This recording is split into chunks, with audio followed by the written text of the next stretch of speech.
Pero ¿cuánto podemos decir amén? Hoy continuamos nuestro estudio.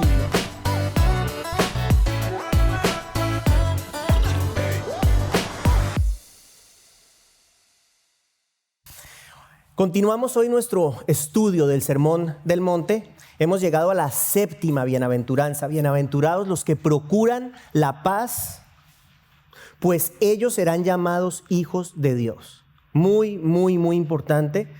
Les quiero recordar nuevamente que las bienaventuranzas son un retrato del verdadero creyente.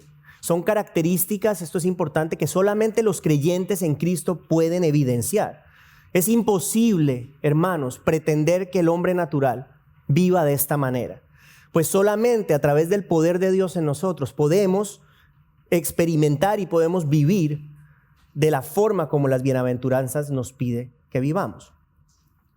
Ninguna bienaventuranza está al alcance del hombre que no conoce a Cristo. Importantísimo entender esto. Ninguna bienaventuranza se puede vivir como resultado de una disposición interna, características naturales nuestras. Esto es muy importante recalcarlo. Por ejemplo, hoy con respecto al tema de la paz que vamos a hablar. O sea, esta paz de la que habla el Señor Jesús no es la paz de la persona que es muy calmada, ¿no? Hay personas que son muy calmadas como yo, personas que no son tan calmadas como mi esposa. Mentira. Mentira. No tiene nada que ver con eso.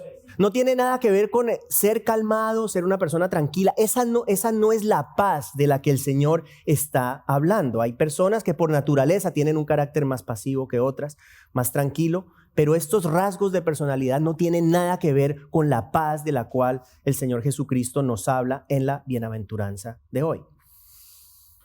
Todas, no unas, sino todas las bienaventuranzas son resultado del trabajo del Espíritu Santo en la vida del creyente. Todas.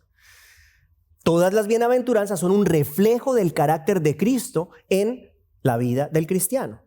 Y la bienaventuranza de hoy no es la excepción. El cristiano ha de procurar la paz, así como Cristo procuró y obtuvo nuestra paz. Y vamos a hablar de esto más adelante. También recordemos que las bienaventuranzas están interconectadas. La primera, de alguna manera, produce la segunda y la segunda la tercera y así sucesivamente. Vimos la primera bienaventuranza, ¿recuerdan? Bienaventurados los pobres en espíritu. ¿Qué significa básicamente? Bueno, que somos incapaces de obtener la salvación por nuestras propias fuerzas. Somos incapaces de vivir la vida cristiana por nuestras propias fuerzas y ese reconocimiento de la oscuridad de nuestro corazón, pues nos muestra que somos pobres en espíritu. Y eso lleva a la segunda bienaventuranza, que es el llanto, el dolor que produce reconocer esa realidad de nuestra bancarrota espiritual y produce ese lamento. Recuerdan que hablábamos, ese lamento constante, es un lamento constante en la vida del creyente que viene el Señor Jesucristo a consolar también constantemente. Luego tenemos la humildad, que es la tercera bienaventuranza, y dijimos que proviene de las dos primeras. O sea, al reconocernos quiénes somos, no hay nada de qué gloriarnos. Cuando vemos realmente quiénes somos nosotros, ¿de qué podemos gloriarnos? La respuesta es absolutamente de nada. Lo que hay bueno en nosotros es gracias a Cristo. Punto. Es así de simple. Cualquier cosa buena que hay en mí, que hay en ustedes, es por Cristo, no es por nosotros. Luego llegamos a la cuarta, bienaventurados los que tienen hambre y sed de justicia, y dijimos que esta cuarta es importante porque, bueno, todas son importantes, pero la cuarta es un punto de inflexión en el sentido de que es la primera vez que somos llenados, recibimos. Antes estamos viendo lo que nos falta, pero a partir de la cuarta empezamos a recibir.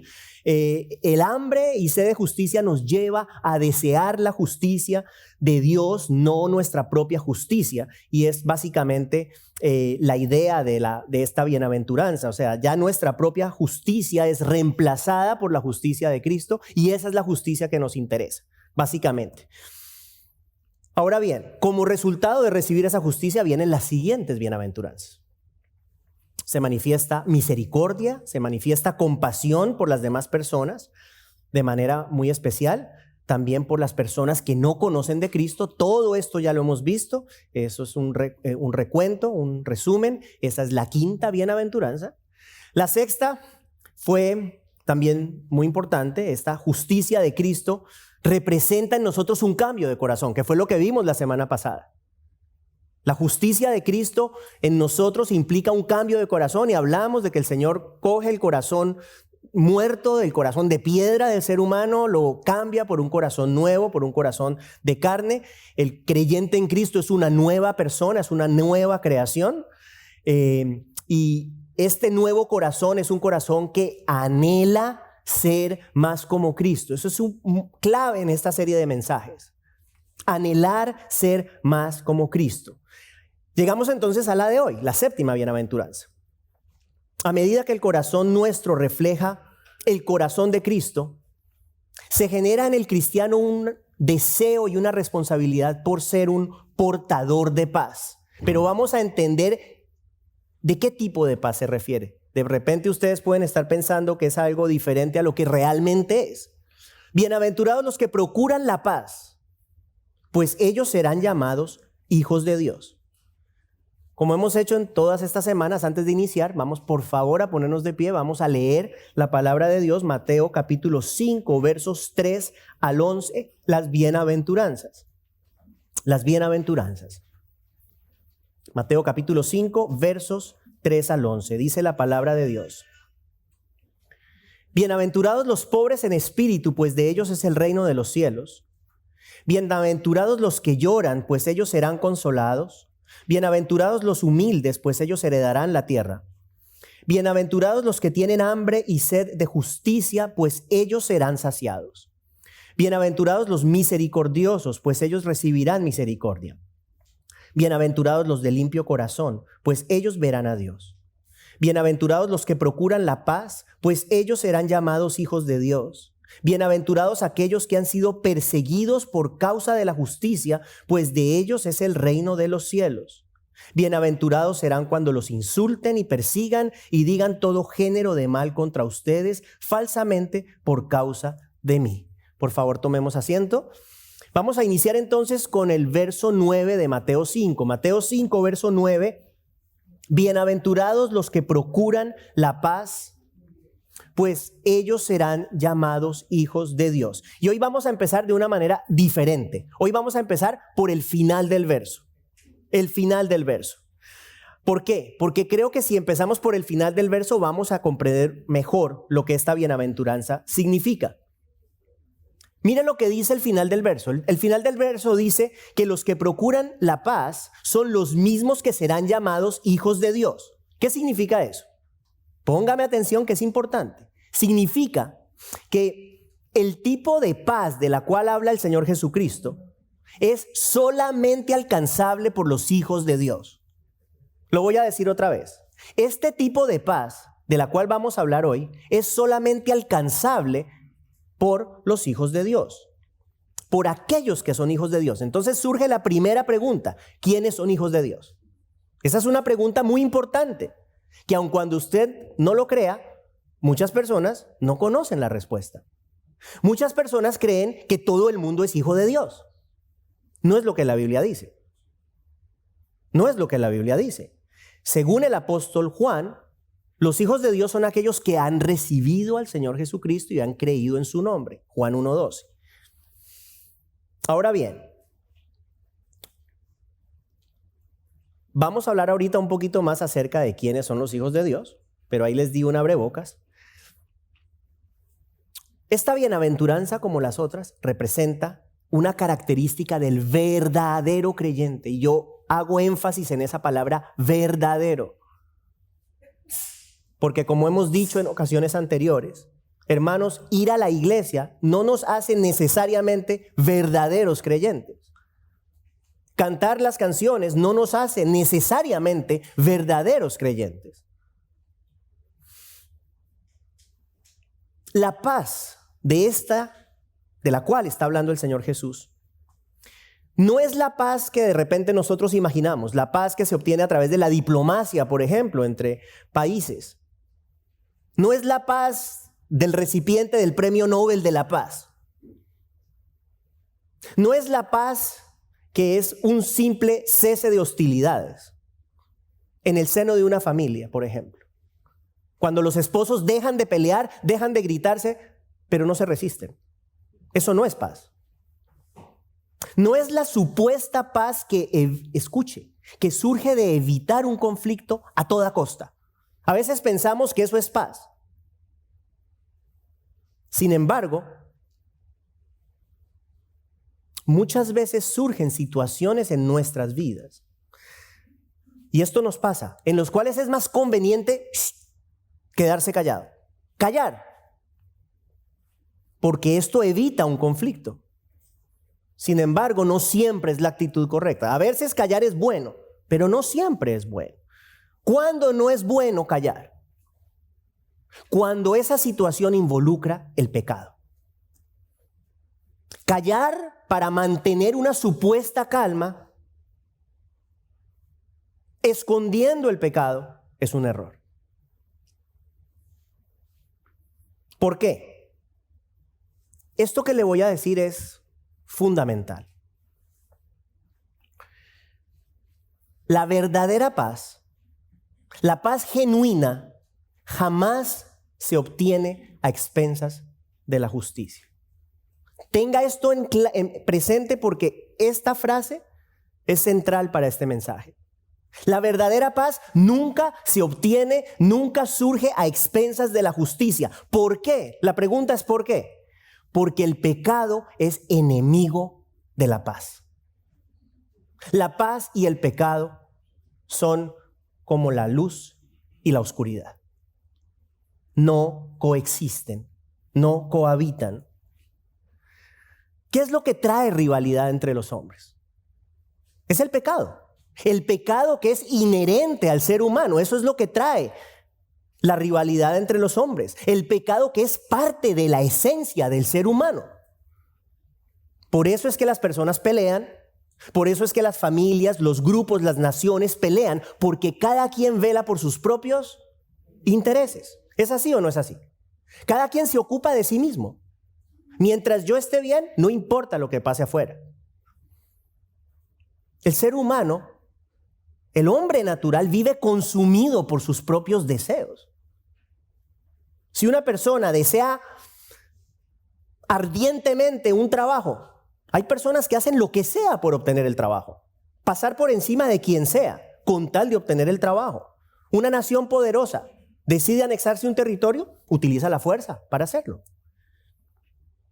Si un hombre desea a una mujer que no es su esposa, abandona a su familia, deja todo para irse con ella. Y la pregunta es, ¿dónde queda la paz? ¿Dónde queda la paz aparte de la justicia? ¿Cómo pretender que haya paz en una vida? ¿Cómo pretender que haya paz en un hogar, en una nación? Escuche, si el príncipe de paz y su justicia no están por ningún lado. La verdadera paz, la paz de la cual habla el Señor en esta bienaventuranza, requiere del accionar de Dios para poder ser producida. Escuche, aparte de Cristo, esta paz es imposible de obtener. No se puede obtener esta paz. Aparte de Cristo no se puede procurar, es imposible de experimentar. Y como les dije, inicié por el final del verso, para dejar sentado que solamente los creyentes en Cristo pueden ser proclamadores, promotores de esta verdadera paz. Vamos a ver en esta mañana 3 puntos relativos a la paz verdadera, 3 aspectos que han de ser una realidad en la vida de todo creyente, genuino, repito, genuino en el Señor Jesucristo. Pero antes de iniciar estos 3 puntos, le voy a decir otra frase muy importante que quiero que le quede clara. El texto nos dice, ¿no? Al final, que son bienaventurados los que procuran la paz, ¿cierto? Dice, son bienaventurados los que procuran la paz. Eso es lo que dice el texto. Ahora, le voy a decir algo que le va a sonar contradictorio y le voy a mostrar que no es contradictorio. Pero para procurar la paz es necesario poseer la paz. Para procurar la paz es necesario poseer la paz. Tenemos que tener la paz para entonces poder procurarla. Vamos a iniciar con el primer aspecto de la paz. Este primer aspecto nos revela el punto de partida, es importante, es la condición necesaria para que el ser humano pueda procurar la verdadera paz. Punto número 1. para procurar la verdadera paz, es necesario, no es opcional, es necesario estar en paz con Dios. Para procurar la verdadera paz es necesario estar en paz con Dios. Este es el fundamento de todo lo demás. ¿El ser humano qué es? ¿Amigo de Dios en su esencia natural? No. El ser humano es enemigo de Dios. Eso es lo que la palabra del Señor dice. Todos nosotros éramos enemigos de Dios antes de conocer a Cristo. Y aquí vamos al tema del Hijo de Dios. Hay personas que dicen, todo el mundo es hijo de Dios. Todo el mundo es hijo de Dios. Ok, vamos a hablar sobre ese tema brevemente porque hoy es importante. Toda creación es de Dios, ¿de acuerdo? Todo ser humano ha sido creado a imagen y semejanza de Dios, de acuerdo. Todo ser humano. ¿En qué sentido? Esto es importante. Hay gente que no conoce en qué sentido somos creados a imagen y semejanza de Dios. Escuche, el hombre tiene capacidad creativa como el Señor, tiene conciencia, tiene inteligencia a un nivel que no se puede comparar con ningún otro ser vivo. Hay personas que dicen, no, los perros son inteligentísimos, los delfines. O sea, un perro nunca va a construir un computador. Y un perro jamás, o un delfín jamás, usted verá a un delfín orando al Creador. En ese aspecto somos hechos a imagen y semejanza de Dios. Somos diferentes a todos los demás. Ahora bien, eso no significa que todo ser humano es hijo de Dios. ¿Por qué no? Porque a todos los que lo recibieron, a los que creyeron en su nombre, a esos se les dio el derecho de ser llamados hijos de Dios. Eso es lo que la Biblia dice. La Biblia dice que para ser hijo de Dios hay que recibir y creer en el Señor Jesucristo. Entonces, la persona pasa de ser enemigo a ser hijo. ¿Cuál es el punto aquí? Todo ser humano, aparte de Cristo, es enemigo de Dios. Eso no se nos puede olvidar. Algunos dirán, qué tristeza, no me gusta, no estoy de acuerdo. Bueno, puede no estar de acuerdo, pero es lo que la Biblia enseña. Todo ser humano es enemigo de Dios. ¿Por qué? Porque no ha recibido la reconciliación con el Padre a través del sacrificio en la cruz. ¿Qué hizo Cristo en la cruz? ¿Qué hizo Cristo en la cruz? Escuche, Cristo produjo paz. Nos reconcilió con el Padre. Eso es lo que hizo Cristo en la cruz. Mire lo que dice Pablo en Romanos 5:10. Porque si cuando éramos enemigos, él usa la palabra, si cuando éramos enemigos fuimos reconciliados con Dios por la muerte de su Hijo, mucho más habiendo sido reconciliados, seremos salvos por su vida. Esto es increíble. O sea, el Señor Jesucristo se humilló, el Señor Jesucristo se despojó de todos sus derechos. Importante entender esto. De todos sus derechos, vino a morir una muerte terrible. ¿Para qué? Para que el ser humano que cree pueda dejar de ser enemigo y convertirse en hijo de Dios. Para eso. El Señor Jesús nos trae la paz con Dios, nos reconcilia con Dios, a todos aquellos que creemos en su nombre. Él es nuestra paz. Y esa es la razón por la cual si usted es un creyente en el Señor Jesucristo, usted ya no es enemigo de Dios. Usted es uno de sus hijos. Y yo también. Ahora, hay dos cosas importantes. Dos implicaciones importantes de no ser enemigos de Dios. Y esto hemos hablado ya anteriormente. Primera implicación importantísima. O sea, ya estamos en paz. ¿Qué implicación hay? Que somos declarados libres de culpa, ¿cierto? Ya lo hablamos. Eso se llama, a ver quién me dice, a ver quién me puede decir que no sea Jaime. ¿Cómo se llama el hecho de que somos declarados libres de culpa delante de Dios? Empieza por J. La justificación. La justificación del creyente. Somos justificados, somos declarados libres de culpa. Es una declaración legal. Posicionalmente, el creyente ha sido declarado libre de culpa. Y eso es parte de estar en paz con Dios. Ya no somos enemigos.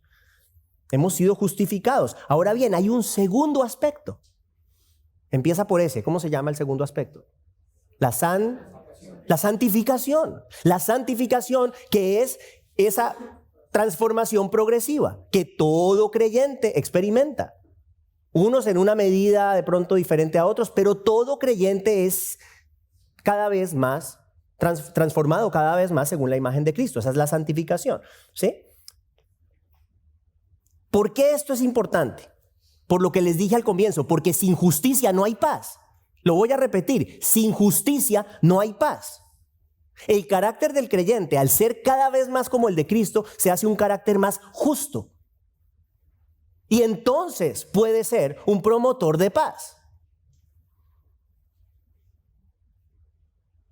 Es el carácter de Cristo, y esto también lo hemos hablado varias veces, el que debemos imitar. No el carácter del vecino, no el carácter del amigo, no el carácter del compañero de trabajo, el carácter de Cristo. Ese es el carácter que nosotros queremos imitar y debemos imitar. Desear la justicia de Dios en nuestra vida.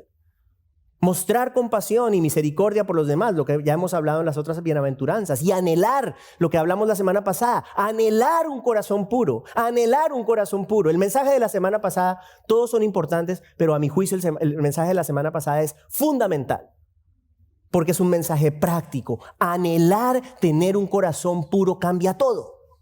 Si nosotros oramos por un corazón puro con persistencia, cambia todo en nuestra vida. Y eso es parte de lo que nosotros como creyentes buscamos.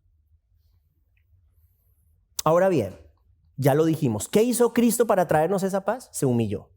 ¿Sí? ¿Estamos de acuerdo que se humilló? El creador del cielo y de la tierra, de todo lo que se ve y lo que no se ve, hacerse como uno de nosotros, venir como un bebé, ya lo hemos hablado, que le tenían que limpiar, dar comidita y tenerlo con la mamita. Eso es una humillación. Una humillación. Y eso fue lo que el Señor Jesús hizo. Se olvidó de sí mismo. No consideró el ser igual a Dios, dice Pablo, como algo a que aferrarse. Le pregunto, ¿el Señor se preocupaba mucho por sus derechos cuando estaba aquí? La respuesta es no. Dejó a un lado sus derechos, dejó a un lado su gloria. La pregunta es, ¿cómo aplica esto a nosotros en el mensaje de hoy? Importante. ¿Qué dijo el Señor Jesús? ¿Se acuerda cuando un día dijo, si ustedes quieren ser mis discípulos, tienen que negarse a sí mismos, cargue su cruz, sígame? Negarse a sí mismo, eso es lo que él dice. Negarse a sí mismo, que fue lo que él hizo. Él se negó a sí mismo. Él no se está pidiendo que hagamos nada que él no hizo. Para poder ser portadores de paz, mis hermanos, nosotros no podemos estar consumidos por lo que creemos son nuestros derechos. Lo voy a decir otra vez. Para poder ser portadores de paz, nosotros no podemos estar consumidos por nuestros derechos. Nosotros debemos despojarnos de esa actitud de corazón que nos hace pensar que nuestras necesidades, nuestras opiniones, nuestros deseos son lo más importante. Esa no fue la actitud de Cristo. Él no puso sus deseos primero que los deseos y las necesidades de los demás. Ahora bien, ¿por qué hizo Cristo esto? Al final del día, lo hizo para la gloria del Padre, ¿de acuerdo? En obediencia y para la gloria del Padre. O sea, que lo más importante es que, hermanos, la gloria de Dios. Eso es lo más importante. Y cuando nosotros comprendemos esto, entonces vamos a estar en una posición que nos permite procurar la paz. Procurar la paz. Y ahorita vamos en un ratito a hablar de lo que significa esto, procurar la paz. Pero conectando las ideas, es importante comprender que es necesario el carácter justo. Digo la palabra justo, importante. Es necesario el carácter justo de Cristo. ¿Sí? Es necesario que nosotros imitemos el carácter justo de Cristo. ¿Por qué? Nuevamente, clave para este mensaje. La paz no se consigue, no se obtiene a expensas de la justicia. Por eso necesitamos la justicia de Cristo. Salmos 85:10, mire lo que dice. La misericordia y la verdad se han encontrado. La justicia y la paz se han besado. La justicia y la paz se han besado. Hay una comunión entre la justicia y la paz. La verdadera paz viene de la mano de la justicia. Y sin justicia, lo repito, no puede haber paz. Es por esta razón que estar en paz con Dios es absolutamente indispensable, porque solo el hombre que ya no es enemigo de Dios ha recibido la justicia de Cristo. ¿Sí entendemos? Solo el hombre que está en paz con Dios ha recibido la justicia de Cristo, y la justicia es necesaria para la paz. Sin justicia no hay paz. A través de Cristo recibimos justicia para entonces poder ser portadores de paz. ¿Está claro? ¿Sí? Ahora bien, una vez que entramos a la familia de Dios, convirtiéndonos en sus hijos, dejando de ser enemigos, ahora somos sus hijos, estando en paz con Él, experimentamos el segundo aspecto de la paz, que es necesario para que podamos procurar la verdadera paz. Todavía no hemos llegado a lo que es procurar la paz, que es lo que dice el texto. Estamos viendo las condiciones necesarias para poder procurar la paz. ¿Cuál es el punto número 2? Para procurar la verdadera paz es necesaria la paz de Dios. Una cosa es la paz con Dios, otra cosa es la paz de Dios. Son dos cosas diferentes. Cuando el creyente está en paz con Dios, entonces, y solo entonces, puede experimentar la paz de Dios. La paz de Dios es el resultado de ya no ser enemigos de Dios. Y esa paz es esa paz interna, esa paz creciente que surge en el corazón del creyente cuando deja de ser enemigo de Dios. Hermano, ser enemigo de Dios es cosa seria. Imagínese la carga que se le quita al ser humano cuando deja de ser enemigo y ahora es hijo. Ahora, cuando nosotros experimentamos a través de nuestra vida la fidelidad de Dios, que espero que todos la hayan experimentado, el amor de Dios, el poder de Dios, cuando en nuestro caminar vemos una y otra vez la manera como el Señor nos cuida, como el Señor se ocupa de cada detalle de nuestra vida, porque yo quiero decirle eso, hay personas que dicen, no, yo no quiero molestar al Señor, Él está muy ocupado. Hermanos, en mi corta experiencia de vida con el Señor, yo he experimentado que Él se ocupa de los detalles más pequeñitos, de los medianos y de los grandes y todo lo que hay en medio de ellos. Todo esto genera una paz interior muy fuerte. Una paz que va creciendo y creciendo. Es esa la paz que permite al cristiano, en medio de situaciones muy difíciles, estar tranquilo, tener paz. Es esa paz que proviene de saber con certeza, hermanos, con certeza que el Señor está en control de todo. Ese es el Dios de la Biblia. El Dios de la Biblia es el Dios que está en control de absolutamente todo. Créame. Hay personas que dicen, no, Dios no conoce el futuro, Dios no puede prevenir las enfermedades. No. El Dios de la Biblia está en control de absolutamente todo y nada pasa sin su consentimiento. Nada. Dice la Biblia que ni siquiera un pajarillo se cae de un árbol sin el consentimiento de Dios. Ya otros dirán, bueno, entonces ¿por qué pasan todas las locuras? Eso es otro mensaje. No es para hoy. Lo cierto es que la soberanía de Dios nos genera paz. A Dios nada le toma por sorpresa, nada. A nosotros nos toman por sorpresa muchas cosas. A Dios nada le toma por sorpresa. No hay nada que no sepa. Y escuche, esto es hermoso y lo hemos escuchado. Y promete disponer todo para nuestro bien. Todo lo que pase. Lo bueno, lo regular y lo malo, todo lo dispone el Señor para el bien nuestro. Es esa paz interior la que hace que el apóstol Pablo pueda decir palabras maravillosas. Él dice que yo puedo estar, dice él, yo puedo estar contento en cualquier situación. Filipenses 4:11. O sea, ¿cómo puede uno estar contento en cualquier situación? Cuando uno está tranquilo, porque sabe que Dios está en control de todo. Entonces puede uno estar contento, tener contentamiento. Y esa misma certeza del corazón con respecto a la fidelidad de Dios, debido a esa certeza, el apóstol nos motiva, dice, a no preocuparnos por nada. Ustedes conocen este texto, es muy conocido.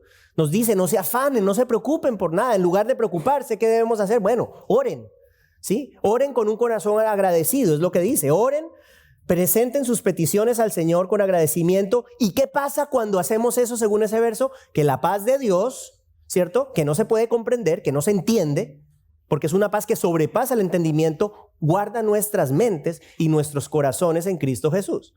Esa es la paz de Dios. procede y proviene de estar en paz con Dios. La paz de Dios está por encima de nuestras circunstancias, lo hemos dicho. Podemos estar atravesando situaciones muy difíciles, pero sabemos que Dios es fiel y siempre nos sostiene. Recuerda que la semana pasada hablamos de Esteban, el primer mártir de la iglesia. Lo estaban matando, le estaban tirando piedras, matando, y él estaba en paz. ¿Cómo usted entiende que una persona que está muriendo siendo apedreada esté en paz? La paz de Dios que sobrepasa el entendimiento. ¿Cómo usted puede entender que una persona como Pablo, con todo lo que sufrió, pudiese estar en paz? Bueno, la paz de Dios que sobrepasa el entendimiento. Es esa paz incomprensible que inunda nuestro ser en los momentos más difíciles. Esa es la paz de Dios. Ahora bien, hemos visto que para procurar la paz, primero es necesaria la paz con Dios, estar en paz con Dios, para entonces poder experimentar la paz de Dios. Primero debemos recibir la paz, para entonces poder entregar paz. ¿Cierto? O sea, ¿cómo podemos dar lo que no tenemos? ¿Cómo podemos ser dadores de lo que no tenemos? No podemos. Necesitamos recibir paz para entonces poder dar paz.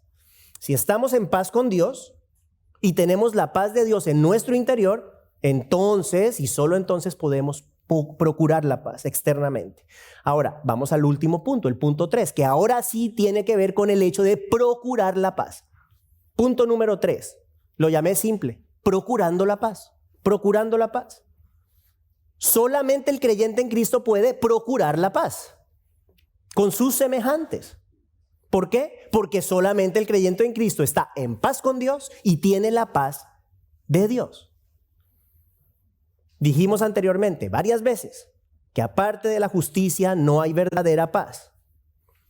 Los individuos, las familias, las naciones nunca, hermanos, jamás podrán experimentar paz aparte del Señor Jesús, sin la justicia de Cristo.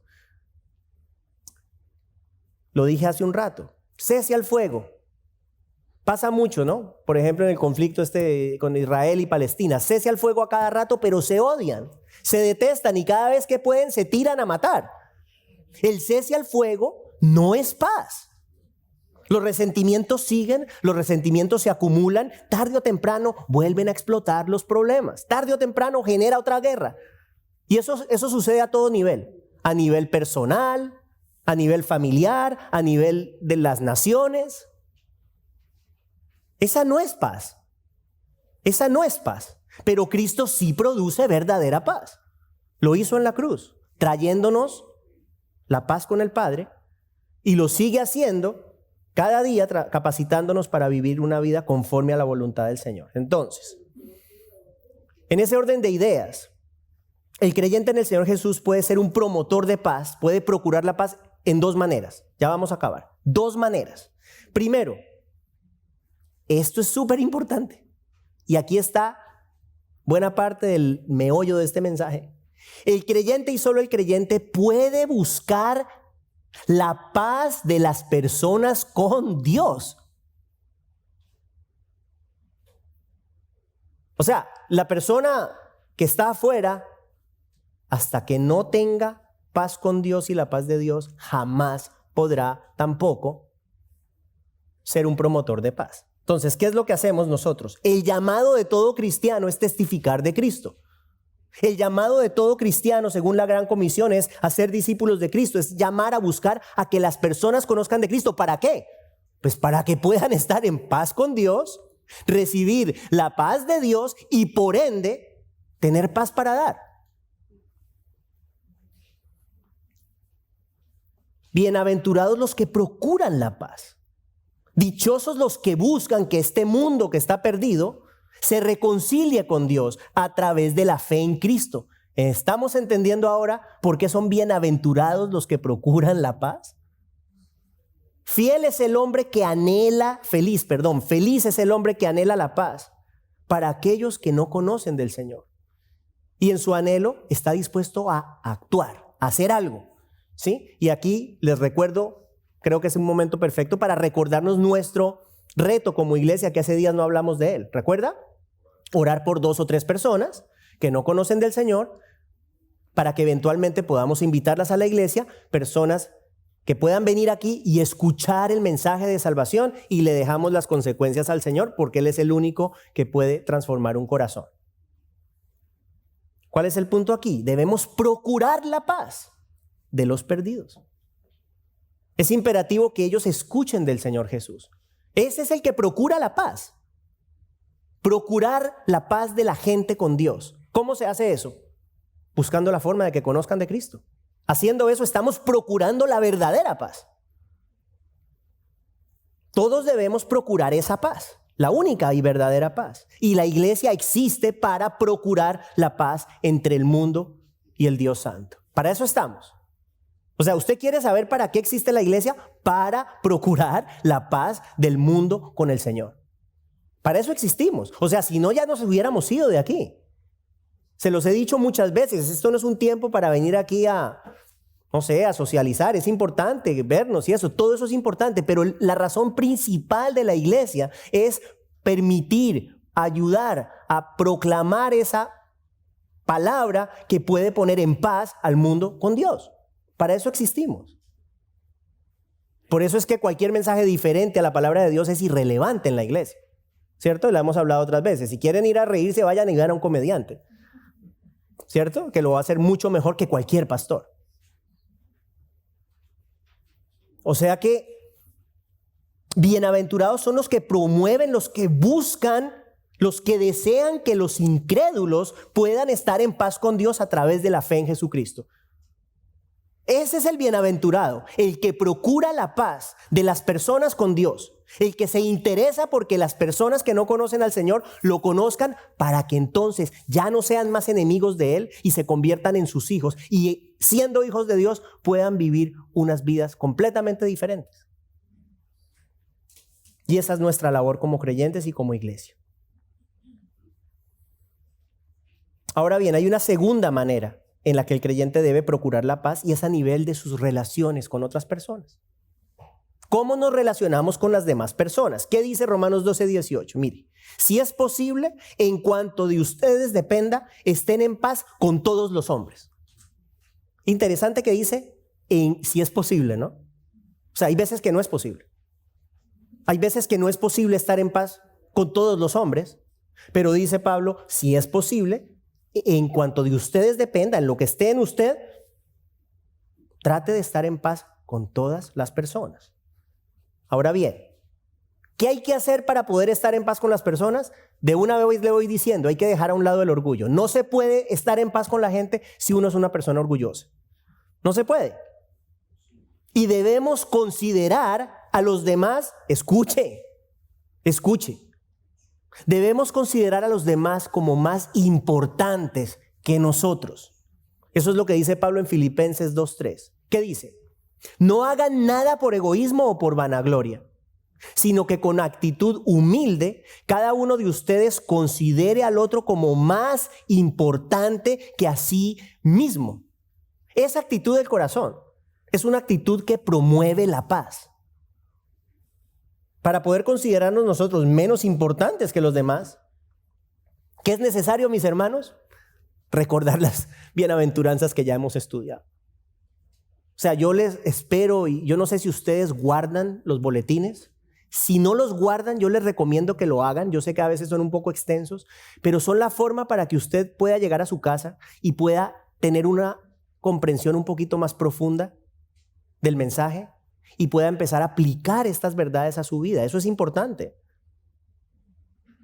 Si nosotros consideramos estas bienaventuranzas que están relacionadas, de hecho, la tercera y la quinta, la humildad y la misericordia, tiene mucho que ver con el hecho de poder ser personas que promovemos la paz,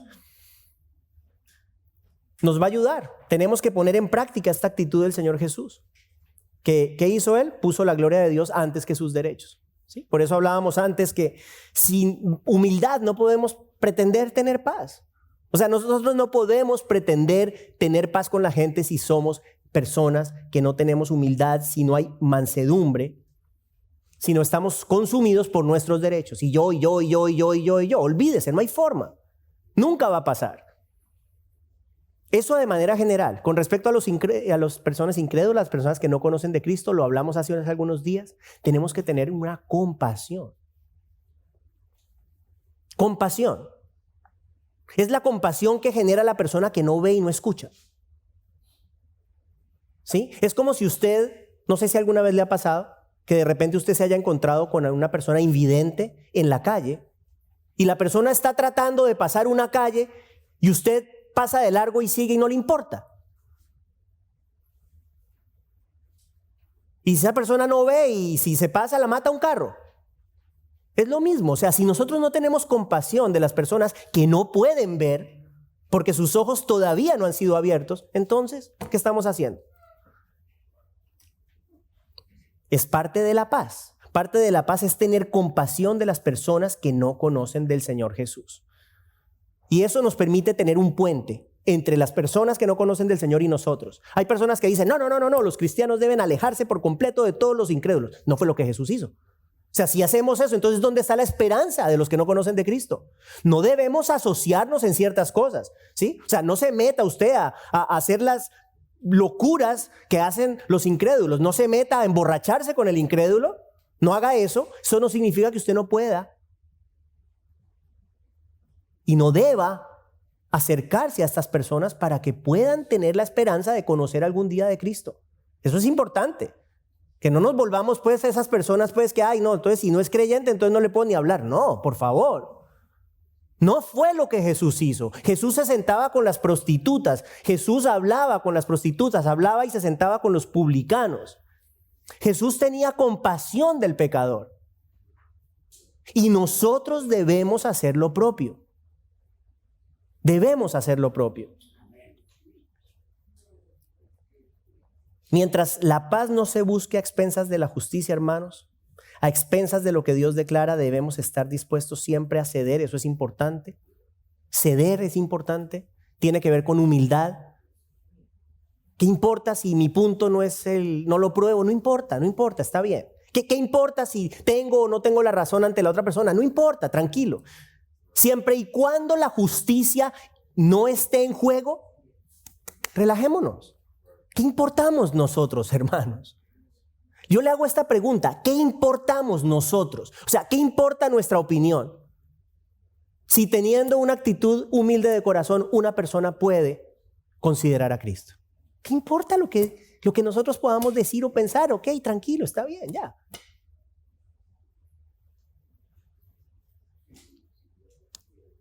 Termino diciendo que ciertamente para procurar la paz hay que poseer la paz.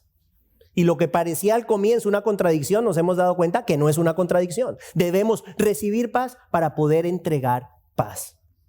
La paz con Dios y la paz de Dios son indispensables para que pueda existir la verdadera paz entre los hombres. ¿Cuál es nuestra oración? Que el Señor nos ayude a ser personas que procuran la paz y que como iglesia nosotros procuremos la paz, anunciando el evangelio de la paz, que es el único mensaje que puede poner al hombre en paz con Dios, convirtiéndolo en su hijo y concediéndole la vida eterna. Oremos. Padre, en el nombre de Jesús, damos gracias a ti por tu palabra y por el hecho de que todo aquel que procura la paz es un hijo de Dios. Ayúdanos a ser personas que estemos deseosas de buscar, de procurar la paz de este mundo perdido, Señor, con el Dios Santo, con el Dios Todopoderoso. Ayúdanos a tener compasión, amor por las personas que no te conocen. Ayúdanos a actuar y a vivir de una manera humilde de corazón. Ayúdanos a actuar con mansedumbre de corazón, a poner las necesidades y los deseos de las demás personas por encima de los nuestros. Ayúdanos, Señor, a emular, a imitar esas características del perfecto carácter de nuestro Señor Jesucristo. Te damos gracias, Señor, y te bendecimos en el nombre de Jesús. Amén.